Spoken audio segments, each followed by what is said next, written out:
आज के इस कार्यक्रम के उत्सव मूर्ति श्रीमान पुष्कर सिंह धामी जी, मुख्यमंत्री उत्तराखंड के सभी मंत्रिमंडल के सम्मानित सदस्यगण, सभी सांसद महोदय, सभी विधायक महोदय और आज के कार्यक्रम में पधारे हुए उद्योग जगत से जुड़े हुए सभी डेस्टिनेशन उत्तराखंड को सफल करने के लिए आए हुए प्यारे भाइयों और बहनों और विद्यार्थी मित्रों, आप सभी को नमस्कार।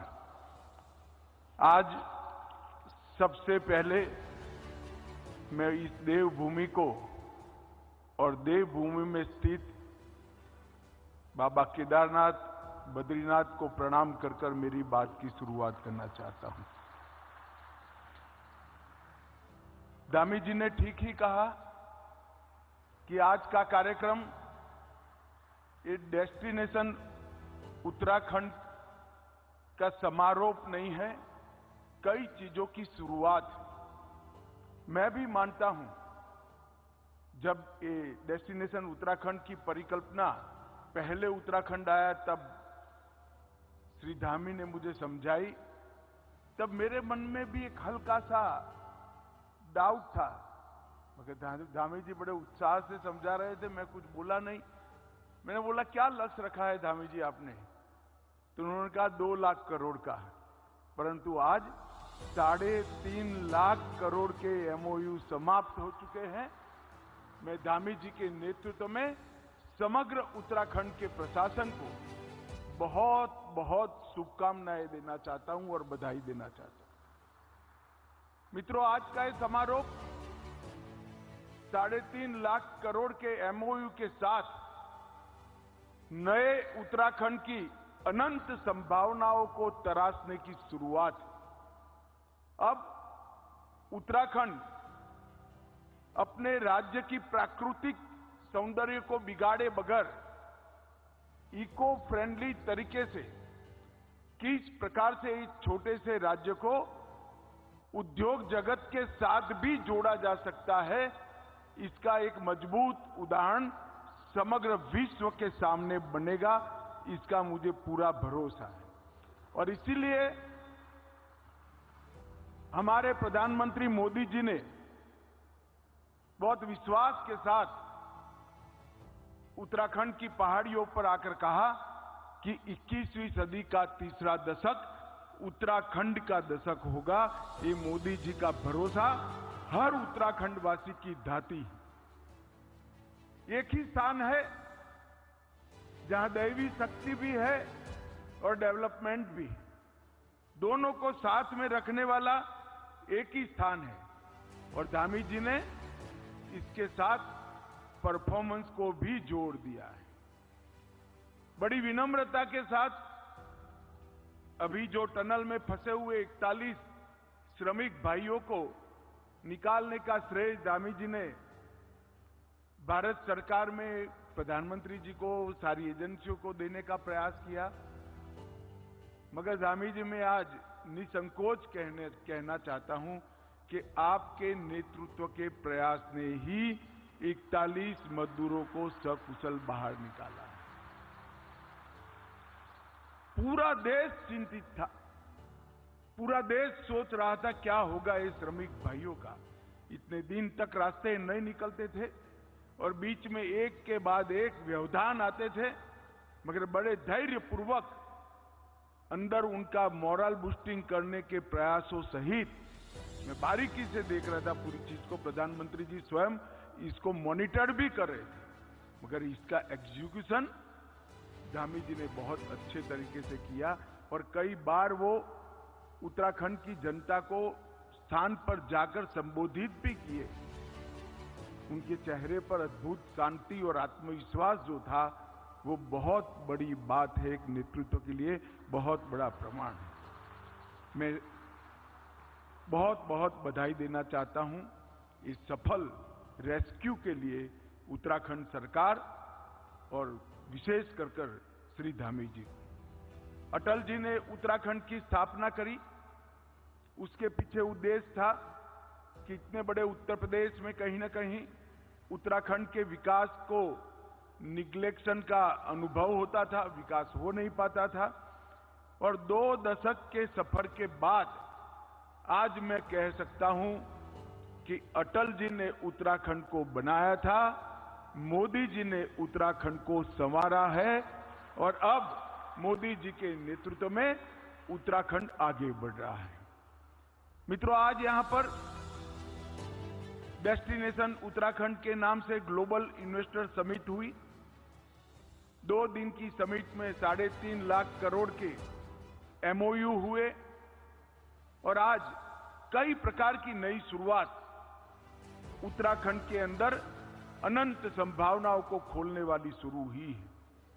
परंतु आज मैं आपको बताना चाहता हूं कि भारत का विकास जो ये 1 दशक में हुआ है, वो 1 दशक में पूरी दुनिया चकाचौंध हो जाए, इस प्रकार से हर एक क्षेत्र में भारत आगे बढ़ा है। इसके पीछे प्रधानमंत्री नरेंद्र मोदी जी का एक दूरदृष्टिपूर्ण नेतृत्व भी है और नेतृत्व की अंतिम छोर तक बातों को फॉलो अप करने की क्षमता भी है। ये दोनों के कारण ही आज पूरी दुनिया भारत को बड़ी आशा के साथ देख रही है और मोदी जी ने हमारे सामने लक्ष्य रखा है कि 2047 तक भारत एक पूर्ण विकसित राष्ट्र के रूप में सर्व क्षेत्र में विश्व में भारत सर्वप्रथम हो, ऐसे भारत की हम रचना कर पाए, ये लक्ष्य रखा है। मैं खंबाता जी को सुनता था। खंबाता जी, आपका हौसला बहुत बुलंद है, मगर लक्ष्य रखते वक्त हमने भी तय किया है कि 2047 तक मतलब हमें आगे इसके पहले करने की सभी संभावनाओं को मोदी जी ने भारत की युवा पीढ़ी के लिए खुला छोड़ा है और समग्र विश्व में आगे बढ़ने के लिए अब भारत का समय आ गया है। आज पूरी दुनिया भारत की ओर देख रही है और मैं बड़े विश्वास के साथ कह रहा हूं 2025 के समाप्त होते होते भारत 5 ट्रिलियन अमेरिकन डॉलर की इकोनॉमी बन जाएगा, ये हमारा विश्वास। ये 10 साल के अंदर विश्व के अर्थतंत्रों की तालिका में 11वें नंबर पर से 5वें नंबर की अर्थव्यवस्था हम बन चुके हैं। और मैं आज यहां जो युवा बैठे हैं और जो इन्वेस्टर बैठे हैं, उनको बताना चाहता हूं कि आजादी के 75 साल हो गए, किसी एक 10 साल में इतनी बड़ी छलांग भारत के अर्थतंत्र ने कभी नहीं लगाई है जो 2014 से लेकर 2023 तक लगाई। IMF ने भी डार्क जोन में ब्राइट स्पॉट कहा। मॉर्गन स्टैनली ने उनके अनुसार निश्चित रूप से कहा है कि 2027 तक जापान और जर्मनी को पीछे छोड़कर भारत विश्व की 3रे नंबर की अर्थव्यवस्था बन जाए। ये सारे शुभ संकेत भारत आज क्लाइमेट चेंज के आंदोलन का भी नेतृत्व कर रहा है। मेक इन इंडिया के माध्यम से पूरी दुनिया की GDP में जो सुस्ती है उसको गति देने का भी प्रयास कर रहा है और टेरर फ्री दुनिया का नेतृत्व भी हमारे प्रधानमंत्री नरेंद्र मोदी जी कर रहे हैं। इतने सारे मल्टी डायमेंशनल बदलाव भारत के अंदर जो हुए, एक विजनरी लीडरशिप के कारण। मित्रों, हम सब ने अभी अभी G20 को देखा है। G20 के अंदर आए हुए विदेशी मेहमानों से जब बात होती थी, वो सभी लोग कहते थे हम कई G20 समिटों में गए हैं, 1, 2 या 3 ही शहर में यजमान देश व्यवस्था कर पाते थे। भारत ने सभी के सभी केंद्र शासित प्रदेश, राज्य और देश के 60 स्थानों पर विदेशी मेहमानों को पहुंचाकर भारत का परिचय कराने का काम किया। और मैं आज बड़े विश्वास के साथ कह रहा हूं कि दिल्ली डिक्लेरेशन एक कूटनीतिक क्षेत्र में भारत के परचम को आसमान तक ऊंचा ले जाने वाला दिल्ली डिक्लेरेशन है। ये दिल्ली डिक्लेरेशन को कई दशकों तक याद किया जाएगा और इसके अंदर अफ्रीकन यूनियन को सदस्य बनाने की जो घटना हुई है, समग्र दुनिया के पिछड़े देशों का नेतृत्व ऑटोमेटिकली भारत के पास आ गया है। इस प्रकार का विजनरी नेतृत्व नरेंद्र मोदी जी ने दिया। हमने इस 10 साल के अंदर 13.5 करोड़ लोगों को गरीबी रेखा के बाहर निकाला है। भारत की प्रति व्यक्ति आय 2 गुना करने में केवल 10 साल के अंदर हमें सफलता मिली है। -3% कृषि का ग्रेथ रेट इसको +4.6% पर ले जाने में ये 9 साल में हमने सफलता की है। मतलब करोड़ों किसानों के भविष्य की चिंता भी इसके साथ हुई है। और 2014 में केवल 4 यूनिकॉर्न स्टार्टअप थे और आज 110 भारतीय स्टार्टअप यूनिकॉर्न क्लब में सम्मान के साथ बैठे हैं। भारत के युवाओं ने विश्व के मंच पर भारत को यश दिलाने का काम किया है। अब तक का सबसे ज्यादा एफडीआई $84.8 बिलियन 2022 में आया। एक्सपेंडिचर के फोकस में कैपिटल एक्सपेंडिचर आज तक के बजटों में सबसे ज्यादा 46.8 कैपिटल एक्सपेंडिचर का लक्ष्य सिद्ध करने का काम भारत ने किया है। मित्रों, ये 9 वर्षों में जो बदलाव आई है वो आत्मनिर्भर भारत की लहर है। 140 करोड़ भारतीयों के आत्मविश्वास का ये बदलाव परिचायक है और विरासत और टेक्नोलॉजी दोनों क्षेत्र में एक साथ काम करना और अनेक प्रकार के प्रशासन में परिवर्तन करने का काम प्रधानमंत्री जी के नेतृत्व में हुआ है।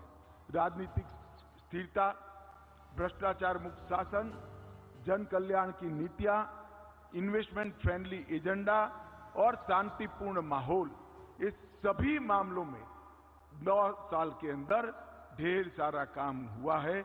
इसके लिए मैं मोदी जी को बहुत बहुत बधाई देना चाहता हूं। और आज जब मैं यहां पर आया हूं तब ये जरूर कहना चाहूंगा, मैं एडमिनिस्ट्रेशन के आंकड़ों का विद्यार्थी हूं। उत्तराखंड की स्थापना से लेकर अब तक के उत्तराखंड के प्रोग्रेस के आंकड़ों को मैं बारीकी से देखता हूं, क्योंकि ये उत्तराखंड, झारखंड और छत्तीसगढ़ की रचना अटल जी ने छोटे राज्यों की रचना कर विकास को गति देने के एक्सपेरिमेंट के लिए की थी।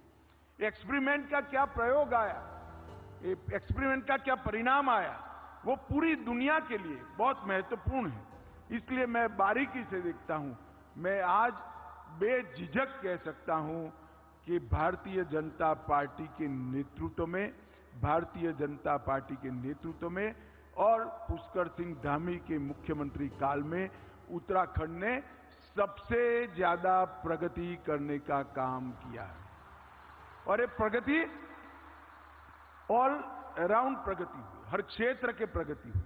कई प्रकार के नए नए इनिशिएटिव, चाहे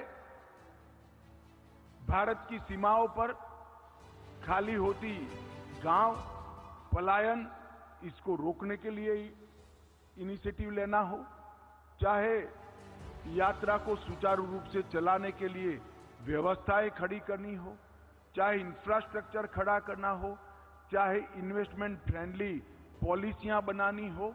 मैं तो आश्चर्यचकित हूं, 3-6 साल के अंदर 30 से ज्यादा पॉलिसी बनाकर उत्तराखंड ने अपने आप को पॉलिसी ड्रिवन स्टेट का बिरुद अपने आप प्राप्त करने का काम किया। धामी जी कहते हैं कि यहां आपको हर जगह अच्छा डेस्टिनेशन मिलेगा, कुदरत ही कुदरत है, देव भी है, मगर मैं कहता हूं कि यहां पर भ्रष्टाचार मुक्त शासन भी है, जो इन्वेस्टमेंट के लिए बहुत जरूरी है। आज वैश्विक भ्रष्टाचार विरोधी दिन है और कोइंसिडेंट देखिए कि 2 दिन पहले ही अखबारों में हमने ऐसी तस्वीरें देखी, मैं तो अचंभित रह गया। किसी पार्टी के सांसद के घर से इतने सारे नोट निकलना, मैं विश्वास से कह रहा हूं, इतने सारे इंडस्ट्रियलिस्ट बैठे हैं, आपने इतने नोट आपके जीवन में नहीं देखे होंगे, सिर्फ बैंक का काम करने वाले ट्रेजरी के लोगों ने ही देखे होंगे। परंतु आज मोदी जी के नेतृत्व में पारदर्शिता के साथ विकास का सूत्र जहां जहां भारतीय जनता पार्टी की सरकारें हैं, वहां जमीन पर उतरा है, वास्तविक बना है। और आज मोदी जी ने जिस कठोरता के साथ भ्रष्टाचार के खिलाफ काम किया है, मैं देश की जनता को विश्वास दिलाना चाहता हूं कि भ्रष्टाचार करने वालों को बख्शा नहीं जाएगा। कितना भी बड़ा व्यक्ति है वो उसका दंड भुगतेगा। उत्तराखंड के अंदर हमने एक पारदर्शी माहौल उत्तराखंड सरकार ने देने का प्रयास किया है। मित्रों, ढेर सारी संभावनाएं उत्तराखंड में पड़ी हैं। एक तो राजधानी के बहुत नजदीक है, हमारा स्पेशल रोड बन जाने के बाद आप दिल्ली से देहरादून 2.5 घंटे के अंदर पहुंच सकते हैं। और इसके साथ साथ पूरे विश्व के यात्रिकों को यहां लाने की क्षमता उत्तराखंड में है। पूरे भारत में सबसे शांत और सुरक्षित राज्य अगर कोई है तो हमारी देवभूमि है, हमारा उत्तराखंड है। इसकी कानून और व्यवस्था पूरे देश में सबसे कम अपराध दर वाले राज्यों में से एक राज्य उत्तराखंड है। और यहां पर औद्योगिक संघर्ष जीरो। औद्योगिक संघर्ष के कारण, हड़ताल के कारण कम से कम मानव दिन की क्षति जहां पर हो, ऐसा राज्य उत्तराखंड है। और इसके साथ साथ 30 पॉलिसी के तहत ये पॉलिसी ड्रिवन स्टेट भी बन चुका है। और मैंने जैसे पहले कहा, पारदर्शिता अब उत्तराखंड का स्वभाव बनी है। आपको कभी भी भ्रष्टाचार का शिकार नहीं होना पड़ेगा।